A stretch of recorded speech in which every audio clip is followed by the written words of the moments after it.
Mystery.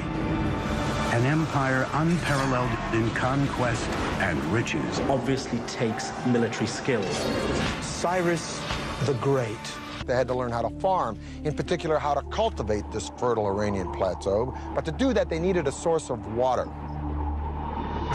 Water meant traveling long distances. It fell to a hybrid engineer, geologist and diviner called a Mogani to figure out how to bring it back to his people. Using nothing more than stone chisels, Moganis would build the first cornerstone of the Persian Empire. A breakthrough system of underground irrigation canals called The angle of the slope was crucial. 1 unit in elevation for every 100 on the horizontal. Not too steep. Darius hit the ground running. He began by rebuilding the old capital. But the new king of Persia wanted Nomadic people. They lived in tented accommodation. his most ambitious projects to enhance the empire's monuments and infrastructure. Darius never stopped expanding his empire. Under the brilliant leadership of Darius, the Persian Ambitious building project. Tiny rocks. Laying down a stone road is vital in a terrain where there could be a high water table.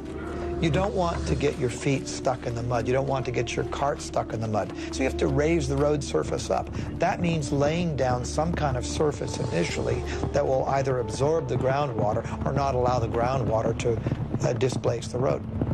Its great length. Now, A reduced Greek force attacked the Persians head-on. The Persians went for an easy kill. But the remaining Greek forces had split into two and opened 2 other fronts against the Persians.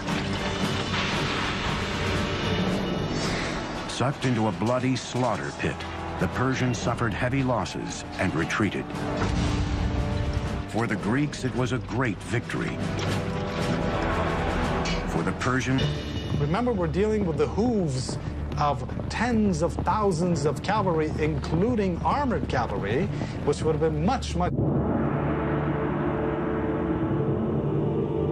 480 BC, the Greeks had defeated the Persian fleet at Thermopylae. The aura of invincibility that Alexander declared himself an Achaemenid Persian king and added the final chapter to the story of an empire that had spanned 3 continents and endured for over 2,700 years. Alexander, admirer of Persian kings, chased down the murderers of Darius and killed them himself. Alexander believed that only kings had the right to kill kings. But would have Alexander actually killed Darius?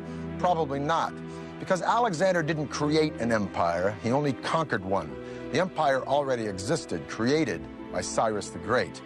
No, Alexander's genius was to co-opt and use Persia, an empire that stood long before Alexander was born, and whose legacy of culture and sophistication and luxury would be around long after Alexander was dead.